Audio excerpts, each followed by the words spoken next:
The dress had been chosen by someone who wanted her to disappear.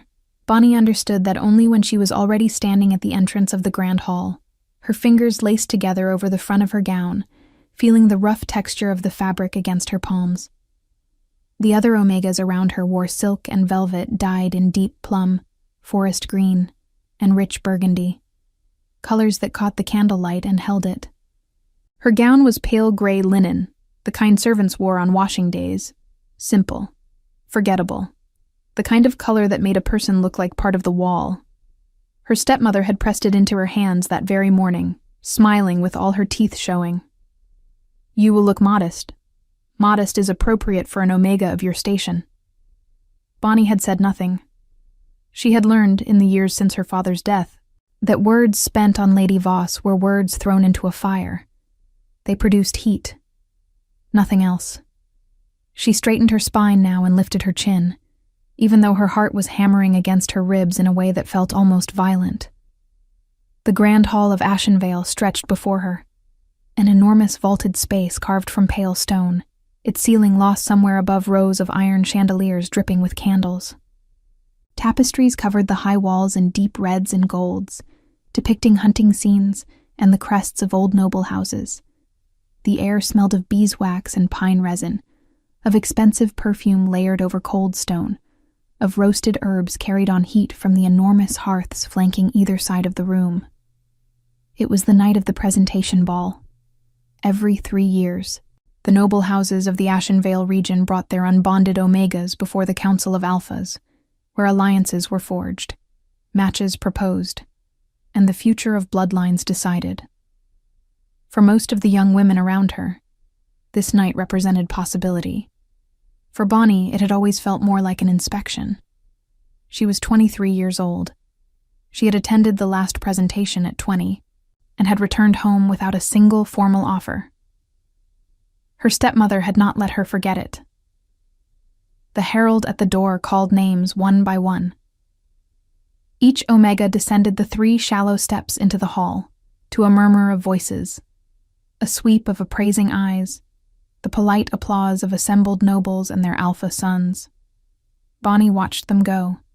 She watched the way the Alphas leaned toward one another to whisper. She watched how the candle glow fell on silk and made it look like water. Her name was called. She walked down the steps. The murmur that followed her was not the same kind. She heard it the way one hears rain beginning. At first just a drop, then another. Then the unmistakable sound of something falling everywhere at once.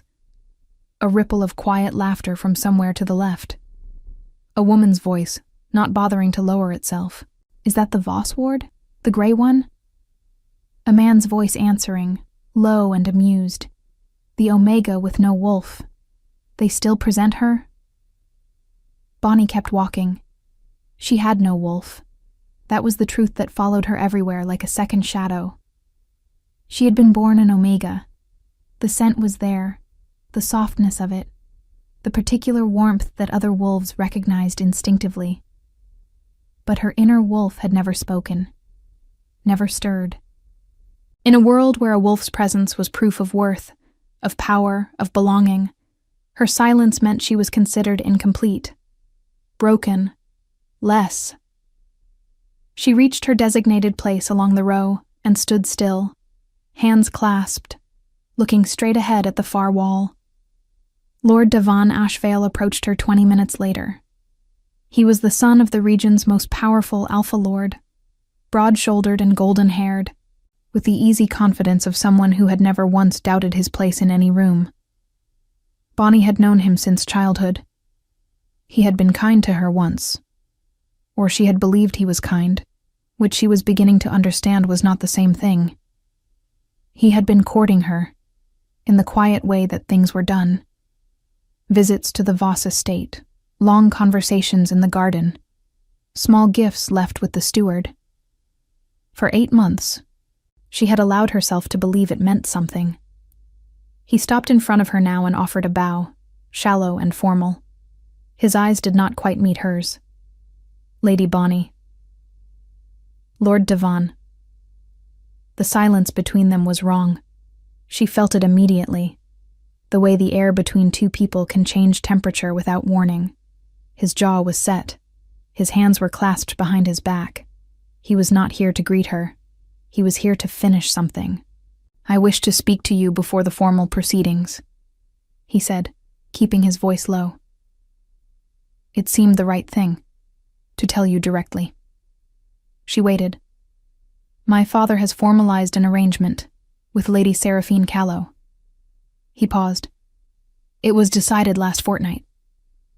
Last fortnight. 8 months of garden walks, 8 months of small gifts and soft words. And last fortnight, without a word to her, it had been decided." "I see," Bonnie said. Her voice came out steadier than she felt. Somewhere beneath her ribs, something was pulling tight, the way rope pulls when a knot is tested. She did not let it show. She had practice in that particular art. "You are a fine woman," Davon said, and the words landed with the weight of a stone dropped into still water, kindly meant, utterly useless. "But my father the council requires, a wolf, a full bond, you understand?" "I understand perfectly," she said. He nodded, relieved, and moved away. Bonnie stood in her place along the row and breathed in slowly through her nose. Beeswax, pine resin, the faint metallic edge of the iron chandeliers, cold stone beneath her thin slippers.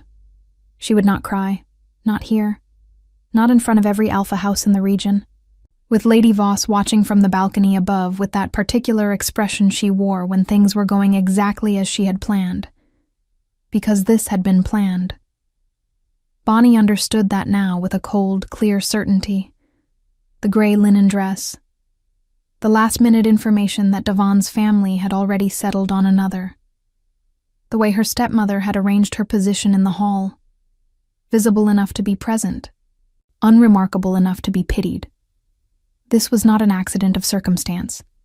This was architecture. A commotion began at the far end of the hall. Not loud. More like a change in air pressure.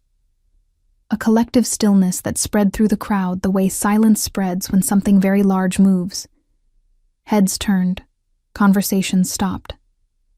The musicians, who had been playing a quiet melodic piece near the far hearth, faltered and went quiet. Bonnie turned her head.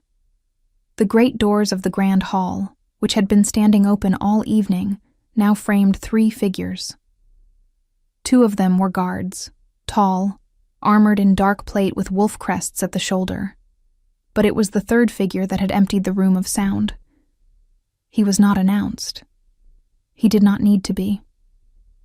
He stood with the ease of someone who had never once in his life needed to announce himself, because every room he entered already knew. He was tall, genuinely tall, not the kind of height that comes from good boots, but the kind built into bone and standing. Dark braids fell past his shoulders, gathered back from a face that was all sharp angles and contained stillness. Jaw, cheekbone, brow, all cut from the same unyielding material. His eyes, catching the candlelight at that distance, were an unsettling shade of blue. Not soft blue. Not sky blue. The blue of deep water, where light changes character. He wore black leather, crossed with dark straps and buckles, a heavy fur mantle across his shoulders, that moved with him like it had weight and intent. There were old scars on his forearms, visible below the leather bracers, not decorative. Real. Bonnie had never seen him in person. She had heard the name, the way everyone in the kingdom heard the name, spoken carefully, deliberately, the way one speaks near something that could cut. Caius, the Lycan king. She did not understand why he was here. The presentation ball of a regional noble house was far beneath the attention of a Lycan king. Every person in the room seemed to be asking the same question with their eyes. Caius walked into the hall slowly, his guard staying 2 steps behind. He did not look at the assembled alphas. He did not acknowledge the council table.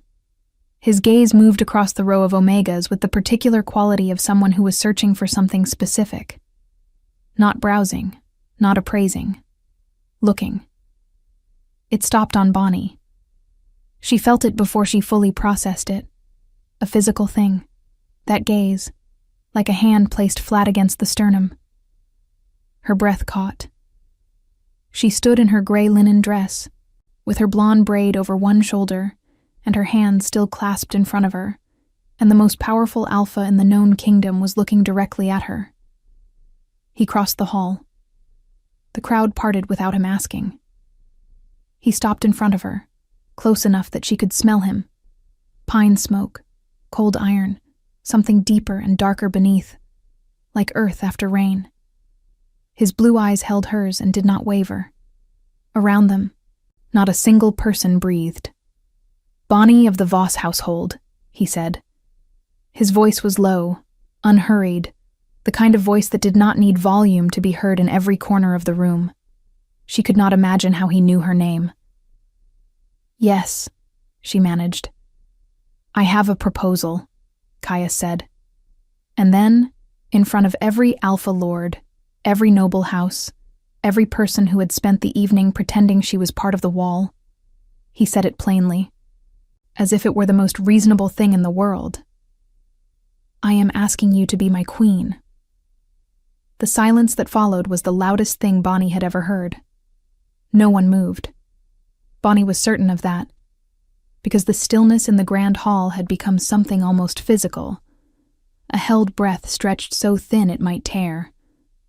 The candlelight kept burning. The pine resin kept its sharp scent in the air, but every person in that room had turned to stone the moment the words left Caius's mouth, and she stood at the center of it, feeling as though the floor beneath her thin slippers had quietly shifted. She searched his face for something she recognized. A smirk, a flicker of cruelty. Some sign that this was a performance designed to humiliate her in a more elaborate fashion than Devon had managed. She found none of it. His expression was composed and entirely serious. Those deep water blue eyes fixed on her with a steadiness that made it harder, not easier, to breathe. "You do not know me," she said. Her voice came out quieter than she intended, but it did not shake. "I know enough," Caius replied. "That is not an answer." Something shifted in his expression. Not quite a smile, but a softening at the corner of his mouth that suggested he had not expected her to push back. He did not seem displeased by it. "No," he agreed. "It is not. But this is not the place for the full answer." His gaze moved briefly across the assembled crowd. A single sweep, unhurried, that somehow managed to communicate that he was aware of every person watching and was entirely unbothered by them. "Will you walk with me?" Bonnie became aware of Lady Voss. She did not need to look up at the balcony to feel her stepmother's presence. She had lived with that particular weight pressing down on her for 6 years, and she knew its texture. She also became aware of Devon, somewhere behind and to her left, standing with Lady Seraphine's family, very still. She thought about the gray dress. She thought about the word modest delivered with a full showing of teeth. "Yes," she said. "I will walk with you." Caius stepped back and extended one arm, not grabbing or guiding, simply offering. She placed her hand on his forearm, leather, warm from his body, solid in a way that was faintly startling, and they walked together toward the far end of the hall, where a corridor branched off toward the estate's older wing. The crowd parted again. It always would, she realized, for him. The corridor was narrow and cooler than the hall, lit by iron sconces holding tallow candles that guttered in a draft from somewhere above. The sound of the ball receded behind them, swallowed by stone. Caius's guards remained at the corridor entrance, far enough back for the conversation to be private. He stopped near a deep-set window overlooking the inner courtyard. Below, she could see the shapes of horses at the tether posts, stable boys moving with lanterns in the dark. The glass was old and wavy, distorting the light into long gold ribbons. "You are wondering why," he said. "I have several questions," Bonnie said carefully. "That is the first one." He was quiet for a moment. When he spoke, his tone did not shift toward performance or persuasion. He spoke the way someone speaks when they have decided on plainness. My council has been pressing the matter of a queen for 2 years. There have been candidates, daughters of alpha lords, daughters of allied houses, all carefully selected for bloodline and rank. He paused. None of them were acceptable to me. And I am? She heard the edge in her own voice. I am an Omega with no wolf, from a household that considers gray linen appropriate for a presentation ball. By every measure your council uses, I am the least acceptable candidate in that hall. By their measures, Kaya said, yes. Then why? He looked at her directly. Because I have been watching this region for 6 months. Because I received a report 3 weeks ago from my intelligence keeper, a man I trust completely, about the Voss household, about what has been done to it since Lord Edric Voss died. A pause. About what has been done to his daughter. The air in the corridor felt suddenly thinner. What kind of report? Bonnie said, and it was not quite a question. The kind that details a stepmother petitioning the regional council to have an Omega ward declared unfit for inheritance on the grounds of her absent wolf. He said it quietly, without drama. The kind that includes forged documents, testimony from paid witnesses, a curandero's record altered to suggest mental instability. His jaw tightened almost imperceptibly. The petition was filed 4 days ago. It will be heard within the fortnight. Bonnie gripped the stone ledge of the windowsill. She had not known. She had suspected something. She would have been a fool not to, given 6 years of small cruelties and systematic removals of everything that had once been hers. But she had not known it had progressed this far, that it had taken this specific shape. Her father's estate, the lands in the Northern Valley, the wool trade arrangements he had built over 30 years, all of it held in trust for her until her bonding or her 25th year, whichever came first. All of it currently administered by Lady Voss. 25th year.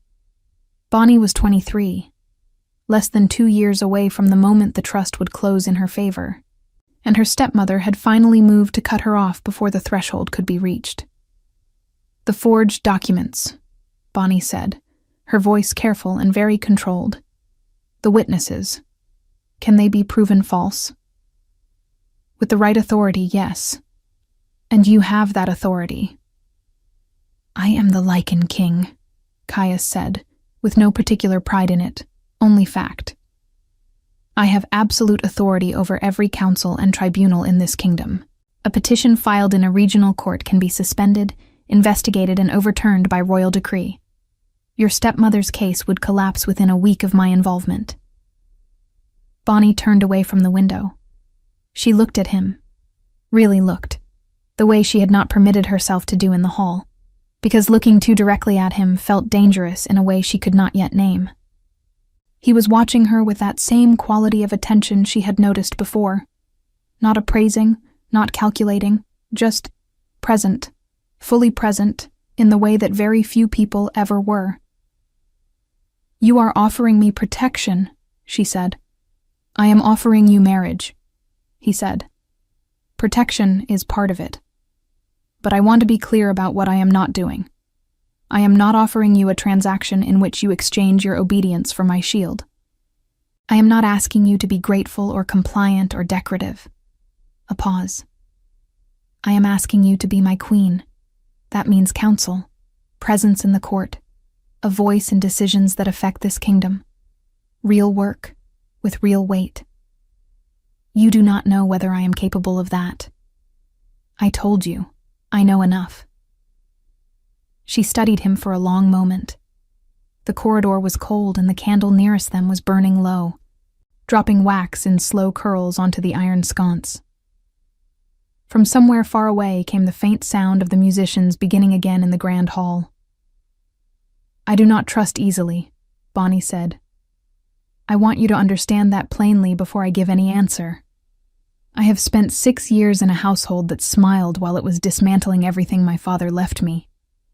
And I have spent this evening being publicly discarded by a man I had allowed myself to believe was something other than convenient. I am not disposed toward trust at this moment. I am not asking for your trust, Caius said. Not tonight. I am asking for your answer."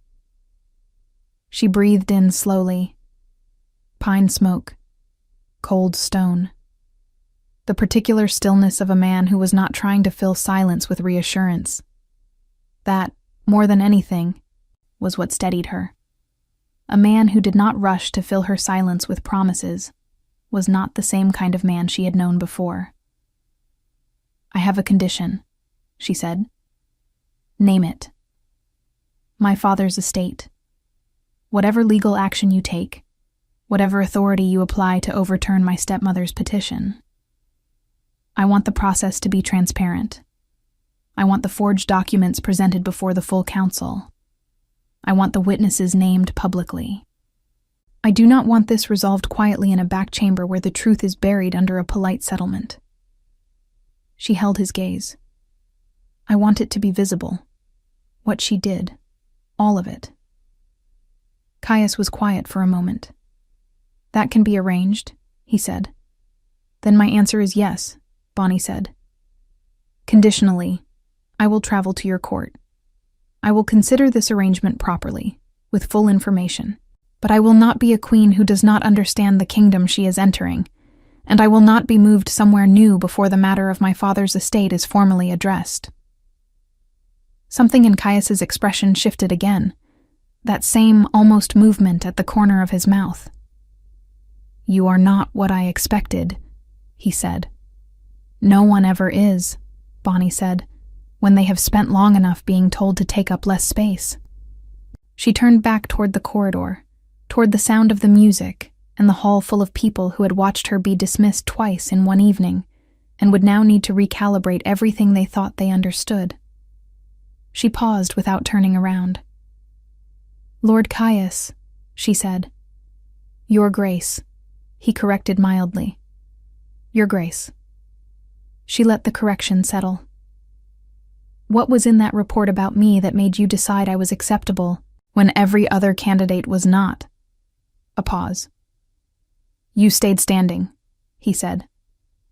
"When Devon Ashvale walked away from you tonight, you did not flinch. You did not look to anyone for comfort. You simply stayed standing." Another pause. "I have been a king for 11 years. I have learned to look for the people who stay standing. They are rarer than anyone admits." Bonnie said nothing. She walked back toward the light of the grand hall. And for the first time that evening, the gray linen dress felt like something she had chosen. Lady Voss was waiting for her at the top of the stairs. That was how Bonnie knew the evening had gone badly for her stepmother, not by the expression on her face, which was as composed as ever, a careful arrangement of soft concern and faint displeasure, but by the fact that she was waiting at all.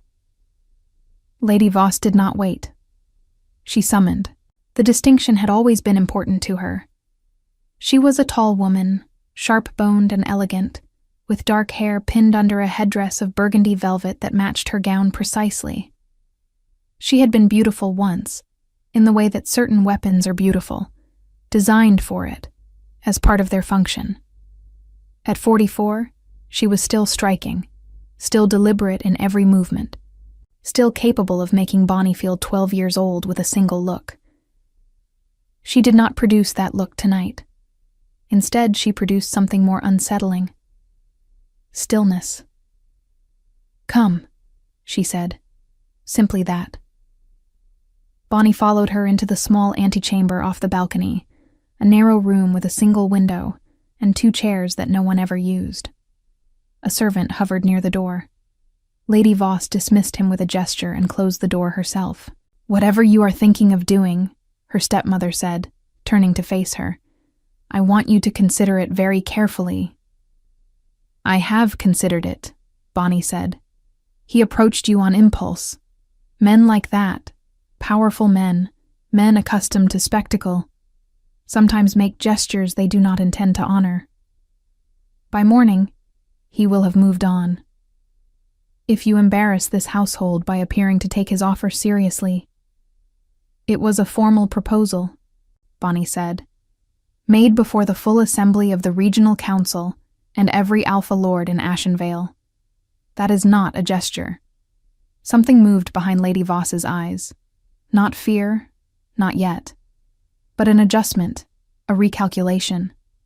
"You have no idea what that court is," she said, and her voice had dropped into something quieter and more deliberate. "You have no idea what he is. The Lycan king does not take Omega queens. It has not been done in 3 generations. Whatever he told you, whatever he promised in that corridor, and yes, I know you walked with him. It is a political maneuver. You are a pawn. You will go to that court, and you will discover that very quickly. And by then, there will be nothing left for you here." Bonnie looked at her stepmother for a long moment. She thought about the petition filed 4 days ago, the forged documents, the paid witnesses, the curandero's record altered to suggest instability. She thought about all of it sitting in a regional court chamber, waiting to be heard, and she thought about how carefully it had all been built while Lady Voss sat across from her at the supper table every evening and asked whether she had slept well. "I know about the petition," Bonnie said quietly. The stillness in Lady Voss's face cracked, just slightly, just for a moment. A tightening around the eyes. A breath held a half-second too long. "I do not know what you—" The filing with the regional council, the witnesses, the altered records from the curandero. Bonnie kept her voice even, not angry, not trembling, even. "I know what you have been building, and I know why. My 25th year, the trust closing, my father's estate passing fully to me." She paused. "You have been very thorough. I will give you that." Lady Voss said nothing. That, more than any denial, told Bonnie everything she needed to confirm. "I am leaving with the Lycan King's party at first light," Bonnie said. "I suggest you use the time between now and then to consider what happens when the petition is examined by someone with royal authority, and all of its components are found to be fabricated." She turned and opened the door. "Bonnie," her stepmother's voice came from behind her, and for the first time in 6 years, it had lost its smooth, managed surface. Something raw was showing underneath.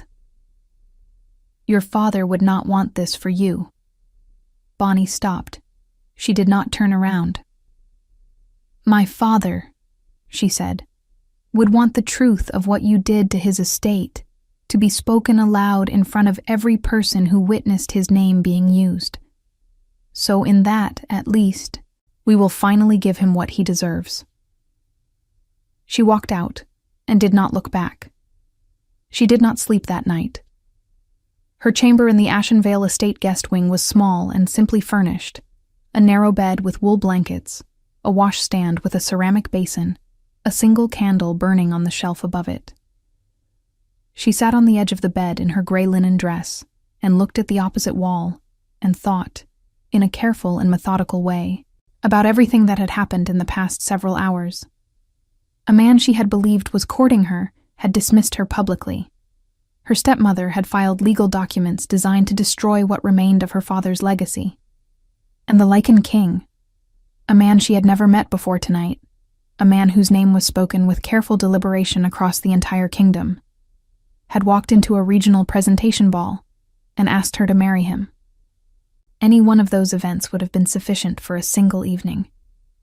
She pressed her palms flat against her knees and breathed. She was not naive about what was happening. Caius had been honest, more honest than anyone had been with her in years. But honesty was not the same as transparency, and a king's proposal was never without political dimension.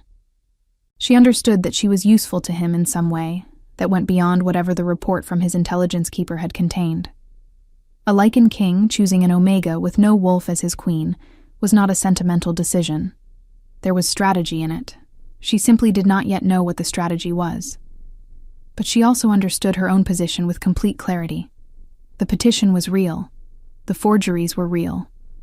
Left unchallenged, within a fortnight she would be legally declared unfit to inherit, and everything her father had spent his life building would pass permanently into Lady Voss's hands.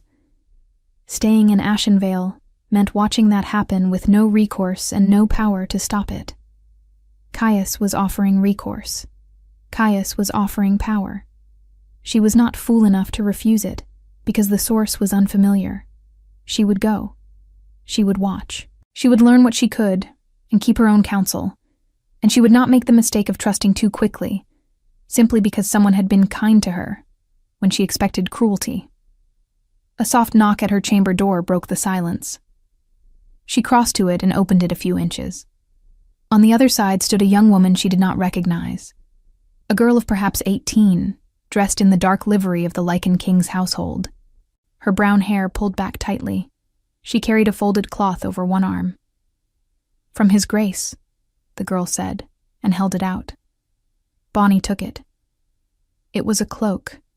Heavy wool in deep charcoal, lined with something soft and dark, fastened with a silver clasp engraved with a running wolf. Not the gray linen kind of charcoal, the kind that had been dyed deliberately, with care, to be worn and seen. There was no note, no explanation. She understood it anyway. "You will not arrive at my court wearing what someone else chose to make you invisible." She set it carefully on the bed and looked at it for a long moment, her hands loose at her sides. Then she began to pack the small things she would take with her. A linen shift, her mother's carved wooden comb, the letter her father had written her the winter before he died, kept folded in the inner pocket of her traveling bag because she could not bring herself to leave it behind anywhere. Small things.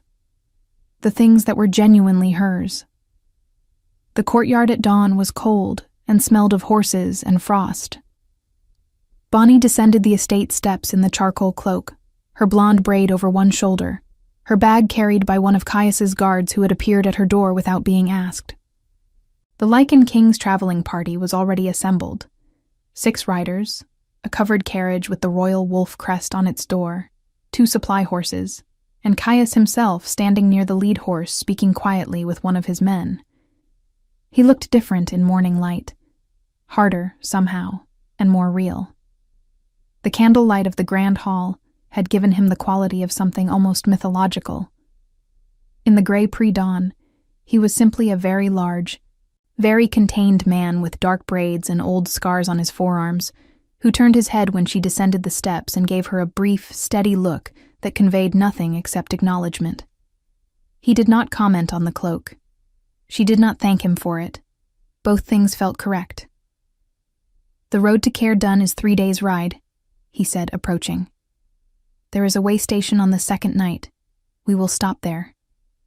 I would like to send word to my father's former steward before we leave Ashenvale," she said. "A man named Oswin. He has served the Voss estate for 20 years, and he will know where the original estate documents are held. If your intelligence keeper is building a case against the petition, Oswin's testimony will matter." Caius considered this for a moment. He turned to the man beside him, a lean, watchful figure with a close-cropped beard and the quiet manner of someone trained in discretion. "See to it," he said. The man nodded and moved away without a word. Caius looked back at Bonnie. "Anything else?" "Not yet," she said. "But I expect I will think of something." That almost movement appeared at the corner of his mouth again, brief, gone before it fully arrived. "I expect you will," he said, and turned back toward the horses. Bonnie looked up at the Ashenvale estate, its pale stone face, its rows of narrow windows, the balcony where Lady Voss had stood last night, watching everything unravel from above. None of the windows showed light now. The household was still sleeping, or pretending to be. She turned away from it. She climbed into the carriage, settled the charcoal cloak around her shoulders, and did not look back as the wheels began to move. The road to Caer Dun cut north through dense pine forest for most of the first day, the trees pressing close on either side until the sky above the carriage became a narrow gray ribbon threaded between dark branches. Bonnie watched it through the carriage window and tried to organize her thoughts the way her father had taught her to organize his ledgers. One column at a time, nothing carried over until the current line was complete. What she knew. Lady Voss had filed a legal petition to have her declared unfit for inheritance. The petition contained forged documents and paid testimony. Caius had known about it before approaching her. Caius had resources, authority, and an intelligence keeper whose reports were detailed enough to include the name of her household curandero. What she did not know: why the Lycan king had been watching the Ashenvale region for 6 months. What he wanted from her beyond the political utility of the marriage. What Caer Dun was like. What a queen without a wolf was expected to be in a court built on wolf hierarchy. She added that last item to the column and looked at it for a while. The carriage slowed near midday to water the horses at a stream crossing. Through the window she could see Caius dismounting, speaking with one of his riders, pointing at something on the road ahead with a brief gesture. He moved without excess. Every motion had the particular economy of someone who had learned long ago that authority did not require display. The door of the carriage opened. Bonnie expected the young maidservant, the brown-haired girl from last night, whose name she had learned was Petra. But it was Caius himself, ducking slightly to avoid the low frame, settling into the seat across from her with the ease of a man entering a space he had always intended to occupy. He carried 2 small cloth-wrapped parcels, which he set on the seat beside him. He produced one and held it out without preamble. She unwrapped it. Dark bread, hard cheese, dried apple slices. She ate, because she was hungry, and there was no reason to refuse food out of pride. "You have been thinking," he said. It was not a question. "Consistently," she agreed. "Ask what you want to ask." Bonnie looked at him across the narrow space. In the gray forest light coming through the window, his eyes were a different quality of blue. Deeper, less startling, more like still water than open sky. "Why were you watching Ashenvale?" she asked. "Lord Davin Ashvale's father has been meeting privately with 3 other regional Alpha Lords over the past year. The meetings are informal, undocumented, and have been held at rotating locations to avoid pattern." He paused. "In my kingdom, when 4 Alpha Lords hold undocumented meetings, I pay attention. You think they are building something. I think they are testing how much they can build without my knowledge before deciding whether to build openly." He broke a piece of bread, unhurried. "Ashenvale is the wealthiest of the 4 regions. The wool trade alone accounts for a significant portion of the northern revenue. Whoever controls Ashenvale effectively controls the economic argument for any political challenge." Bonnie was quiet for a moment. "My father's estate," she said slowly. "The Northern Valley lands, the wool trade arrangements." "Yes." "Lady Voss has been administering them for 6 years, and she has been meeting with Lord Ashvale Sr." It was not a question either. The shape of it was assembling itself clearly and coldly in her mind. She is not simply trying to secure the estate for herself. She is holding it for them. Caius looked at her with an expression that confirmed it without requiring words. "The petition to have me declared unfit," Bonnie said. "If it succeeds, the estate remains in her control indefinitely. She never remarried after my father. She holds the property as widow administrator, and if I am legally removed from inheritance, there is no one to contest it." She set down the bread. "They needed me gone, not just marginalized. Gone." "Correct. And you needed me not gone," Bonnie said carefully. "Because an Omega declared unfit loses all legal standing, including the standing to give testimony about what was done to her father's estate." She met his eyes. "With me present, and with royal authority behind the investigation, the records can be examined, and the network behind the petition becomes visible." "You understand it quickly," Caius said.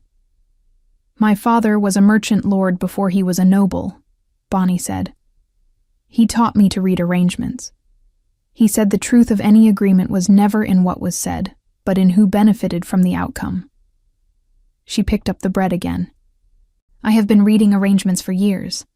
I simply did not have the resources to act on them." Caius was quiet for a moment. "There is more," he said. She waited. Your father did not die of the illness recorded in the estate documents. The bread in her hand became very heavy. The curandero's records, the originals before they were altered, indicate a different progression. One more consistent with slow poisoning than with the lung sickness listed as cause of death. He said it quietly, without cruelty, watching her face. I did not want to tell you in the hall last night. I did not want to tell you until you were away from that house. Bonnie set the bread down. She looked at the window. The pine trees moved past in long, dark rows, endless and indifferent. The stream crossing was behind them now, the sound of water already gone. Her father had been ill for 8 months before he died. She had sat with him. She had read to him from his merchant ledgers when his eyes were too tired to focus. She had held his hand on the last morning and felt the specific weight of a hand that had stopped gripping back. She had believed it was the illness. Everyone had believed it was the illness. Lady Voss had wept at the funeral with great and convincing sorrow, and Bonnie, who had been 17 and completely alone, had almost found comfort in it.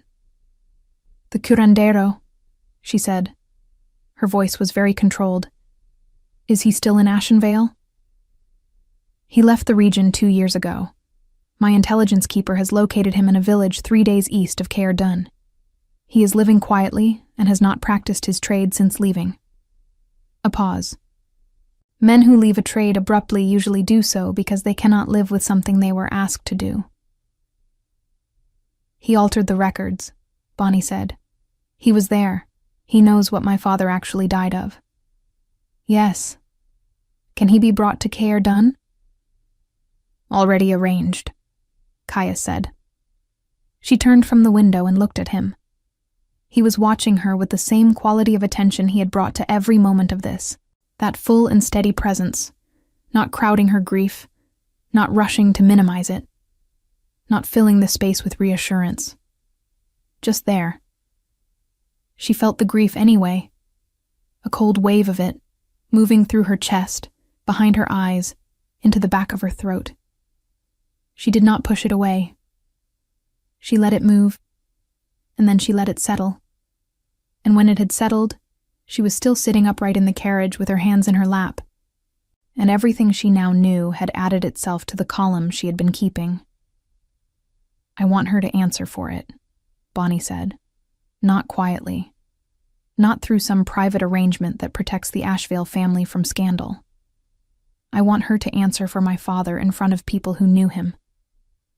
She will, Caius said. You are very certain of things.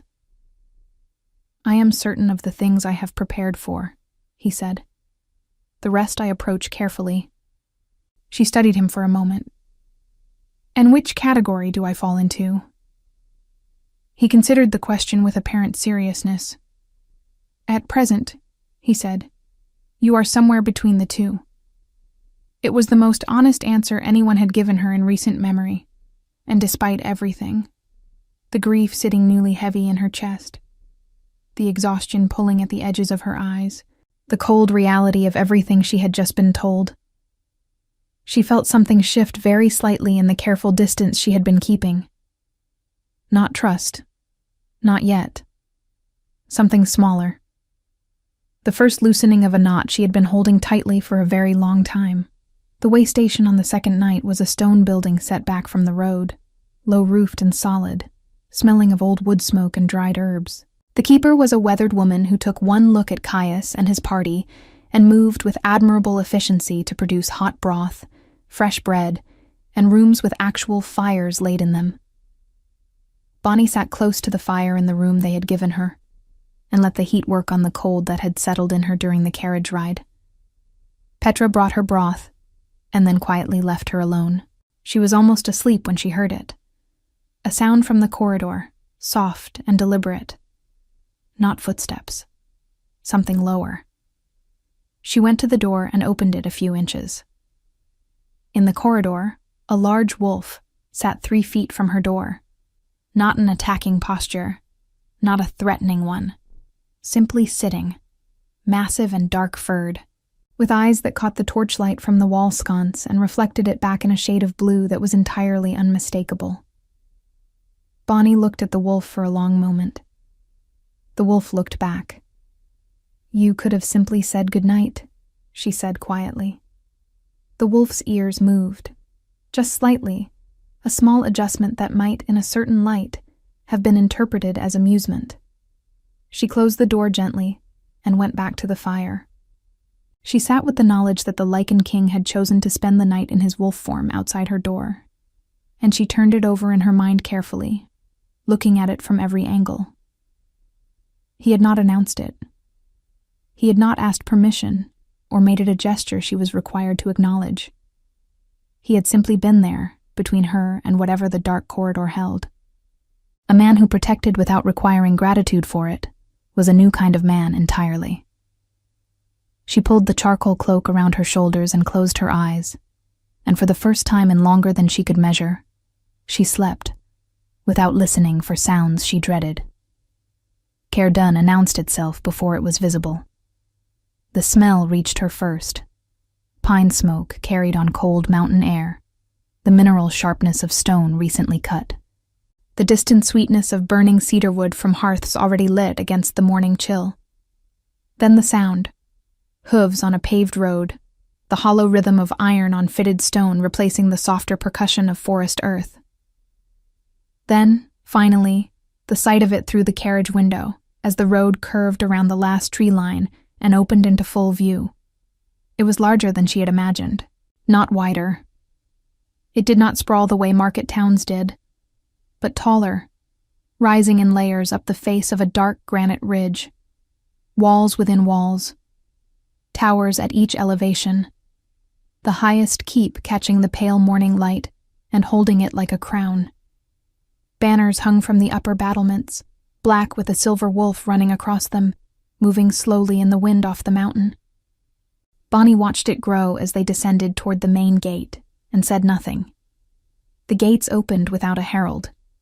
The guards on the walls had seen the party coming from a distance, and the whole machinery of the king's return had set itself in motion quietly, efficiently, without fanfare.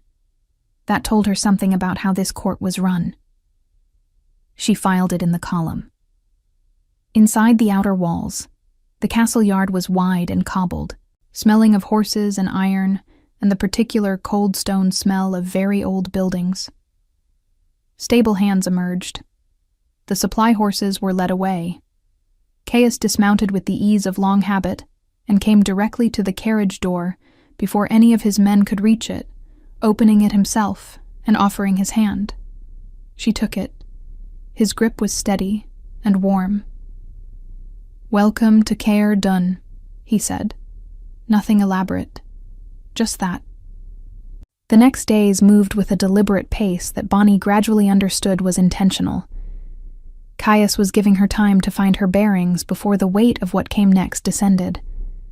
She was given a chamber in the east wing, spacious and stone-walled, with a deep hearth and windows that overlooked the inner courtyard garden, where evergreen hedges had been cut into careful shapes. Petra attended her.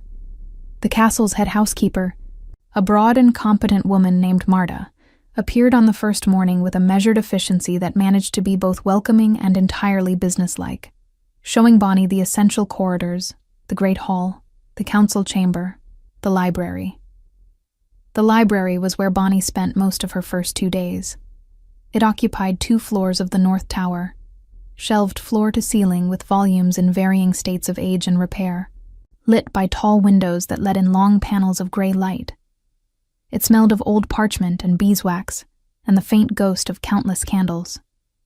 She pulled records, histories, trade documents, anything that helped her understand the political geography of what Caius had described in the carriage. The 4 Alpha Lords, the undocumented meetings, the economic argument built into Ashenvale's wool trade. On the 3rd morning, Caius found her there. He stood in the doorway for a moment before she acknowledged him. She had heard him coming, his footsteps distinct from the lighter tread of servants, and when she looked up from the document spread across the reading table, he crossed the room and looked at what she was reading without comment. "You found the Ashenvale regional trade records," he said. Your library is well organized, she said. Your archivist deserves acknowledgement. I will tell him.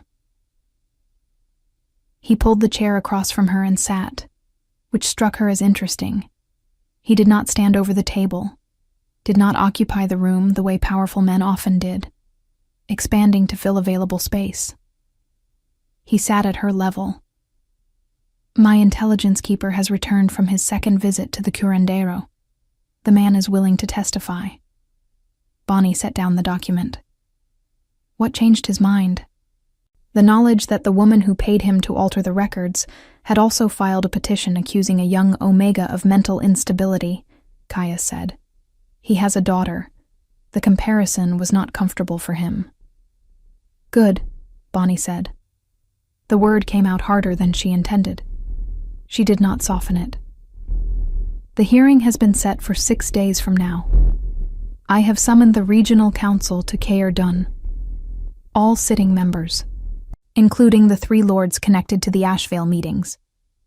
They will attend because they have no legal grounds to refuse a royal summons, and they will not wish to appear uncooperative before they know how much I know. He paused. Lady Voss has been formally notified. She is required to appear. Bonnie was quiet for a moment, looking at the window. Gray light, the distant shape of mountains beyond the castle walls. And Oswin, she asked. My father's steward? Arrived yesterday. He is housed in the guest quarters near the east gate. He brought the original estate ledgers, 30 years of records in your father's hand, including the last year. Something tightened in her throat. She pressed her palms flat on the table and breathed through it. My father kept detailed records of everything, she said quietly. He used to say that a man who did not write down what he owned was a man asking to lose it. She stopped. He wrote down everything. She would have known that. She would have known that if anyone examined those ledgers carefully, they would see the discrepancies begin precisely 8 months before his death, Caius said, gently but plainly. Yes, Oswin saw it. He has been waiting 6 years for someone with the authority to act on what he saw. Bonnie nodded once, slowly. She thought about Oswin, a quiet, careful man with ink-stained fingers and a habit of double-checking every figure twice. Sitting with those ledgers for 6 years, carrying the weight of what he knew with nowhere to put it. She thought about her father, writing in his careful merchant's hand while the woman he had trusted was quietly, systematically undoing him. The grief and the anger lived side by side in her chest. She had learned in the past days that they could coexist without one consuming the other, if she let them both be what they were. I want to speak to Oswin today, she said. I expected you would. He is expecting you at midday. The hearing convened in Caer Dun's great council chamber 6 days later, beneath vaulted stone ceilings hung with the wolf banners of the kingdom, before a long table of assembled lords and a crowded gallery above. The chamber smelled of candle wax and tension. Bonnie sat to Caius's right, not behind him, not to the side. To his right, at the council table, which was where he had placed her chair and where she remained as the chamber filled. Lady Voss entered with 2 legal advocates and the composed expression of a woman who had prepared extensively for a battle she expected to win on procedural grounds. She found her seat across the table and arranged herself with perfect stillness. Her eyes moved once to Bonnie, and then away, a controlled flicker, revealing nothing. Then the curandero was brought in. His name was Edmund Farr. He was a thin man in his 50s, with the particular hollowness of someone who had been carrying guilt long enough for it to change the shape of his face. He sat in the witness chair, and in the careful, halting manner of someone who had rehearsed the words many times and was still afraid of them, he told the council what he had recorded, what he had been paid to alter, and what Lord Edric Voss had actually died of. The chamber was very still while he spoke. Lady Voss's advocate began an objection on procedural grounds. Caius raised one hand, a single, unhurried gesture, and the objection stopped before it was complete. Then Oswin spoke. He brought the ledgers. He laid them on the council table and opened them to the pages he had marked, and he walked the council through 30 years of careful merchant record-keeping, and then through the 8 months where the careful hand began to change, where entries began to be adjusted, where funds began to move in directions that had no corresponding purpose in the estate's legitimate operations. It took most of the morning. When it was done, the 3 Alpha Lords connected to the Ashvale meetings had not spoken. They had sat with the particular rigidity of men calculating distances. Caius addressed them directly, quietly, without performance. He named the undocumented meetings. He named the dates. He named the locations. He did not accuse. He simply demonstrated, with the precision of someone who had been preparing this for 6 months, that he knew exactly what had been assembled in the shadows of his kingdom, and that the assembly was finished. 2 of the 3 lords requested private audience with the crown before the day was out. The third, Lord Ashvale Sr., sat in his chair and aged visibly. Lady Voss was escorted from the council chamber by the king's guard before midday. Her legal advocates left their papers on the table and did not retrieve them. That evening, the castle was quieter than it had been since Bonnie arrived. She stood in the courtyard garden in her charcoal cloak, the cold night air carrying the smell of frost and pine, and she looked at the sky above the castle walls, black and entirely covered in stars, the kind of sky that only appeared over mountains where there was no town light to diminish it. She heard Caius before she saw him. He came without a torch, which told her his wolf's eyes needed none. He stood beside her and looked up at the same sky. "It is done," she said, not a question. "The petition is dissolved. Your inheritance is formally restored. The estate reverts to your control immediately." He paused. "Lady Voss will stand before the full judicial council within the month. Edmund Farr's testimony has been recorded and sealed under royal authority.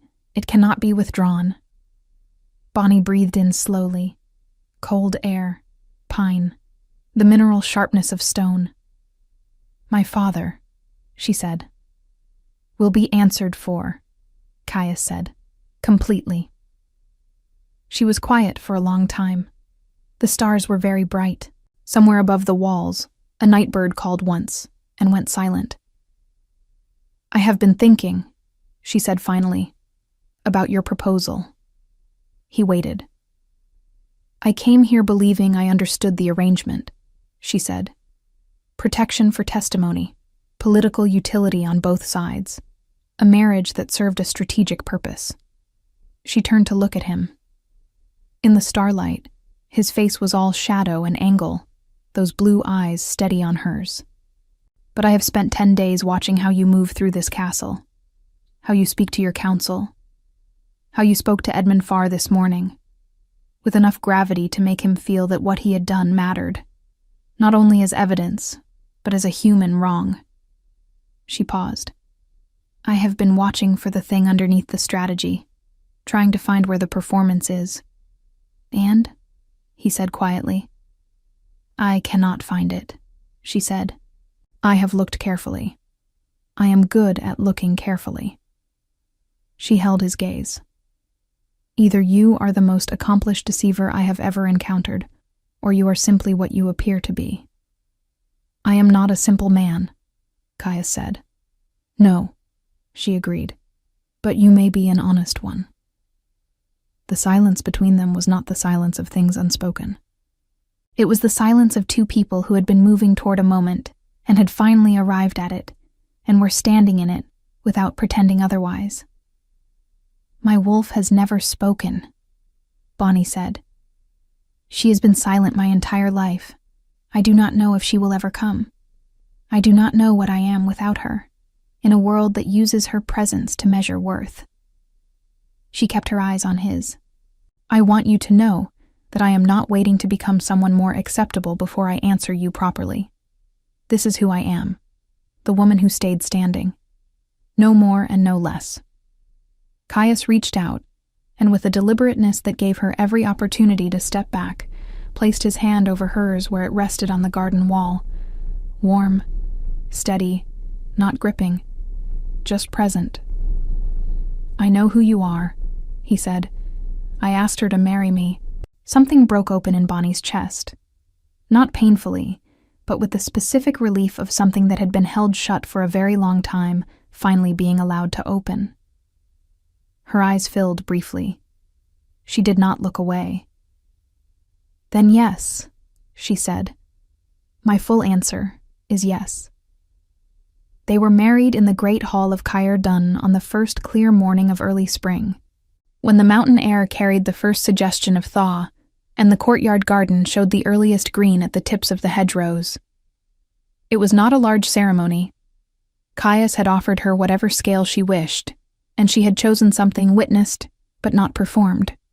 The council members, Oswin, Petra, Marta, and the castle's sworn guard lining the walls. No elaborate procession, no display. She wore deep green wool with silver at the cuffs, and her blonde braid was wound with a thread of dark ribbon. Caius wore black, as he always did, with the silver wolf clasp at his shoulder.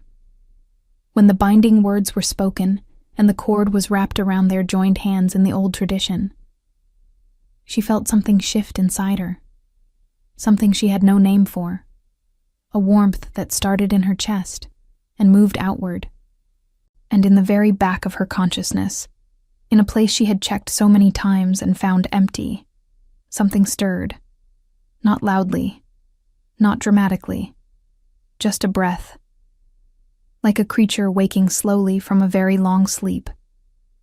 Bonnie's hand tightened around Caius's. He looked at her immediately, with the attention of someone who did not miss small things. She shook her head slightly, later, and he accepted it without question, returning his gaze to the officiant, his thumb moving once, briefly, across her knuckles.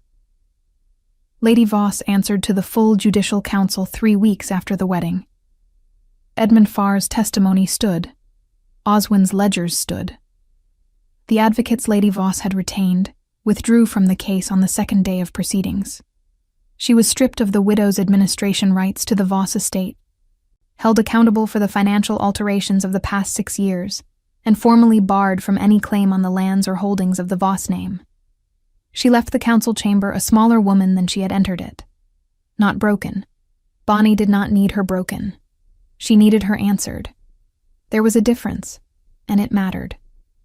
Lord Ashvale Sr. negotiated a quiet withdrawal from his alliances with the Crown in exchange for a reduced censure that preserved his house's standing.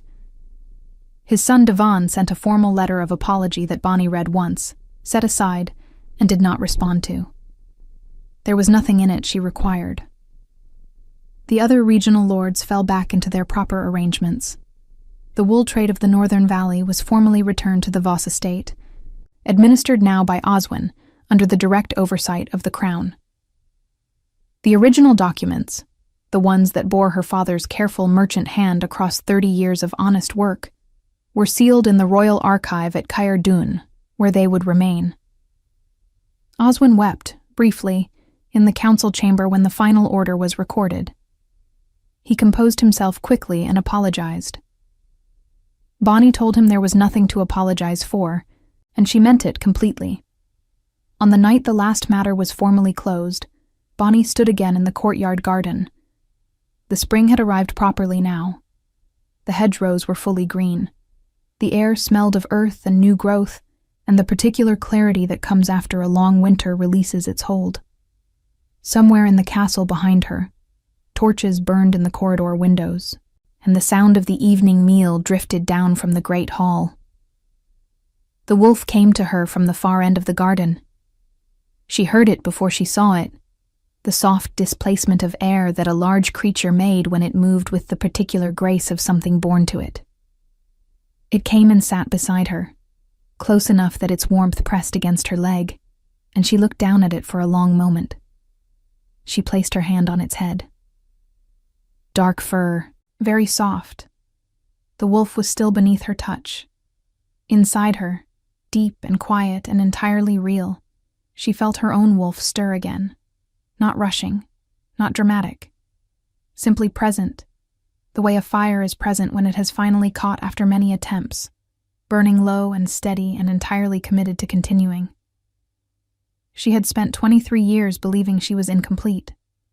She understood now that she had simply been waiting for the right ground, for the right moment, for the particular combination of truth and safety and choice that allowed something long dormant to recognize that it was finally allowed to exist. Caius shifted beside her, the wolf becoming the man between one breath and the next, the way it always looked slightly impossible and entirely natural at once. And he stood next to her in the garden, with his dark braids loose over his shoulders and his blue eyes on the night sky. She leaned against his arm. Not dramatically, just the small, certain weight of a person choosing to be where they are. He did not move. He did not speak. He simply remained, solid and present, exactly as he had been from the first night outside her door. They stood there while the stars emerged one by one above the castle walls, and the garden held its quiet around them, and the long cold thing that had lived in Bonnie's chest since the morning she had sat beside her father's hand and felt it stop gripping back. That long cold thing, at last, was gone. She was home. Not because of the castle walls, or the title, or the green fields of the Voss estate finally returned to her name, because she had chosen this. Clearly, with full knowledge, with eyes open, she had chosen this man, this place, this life, and she was never leaving it.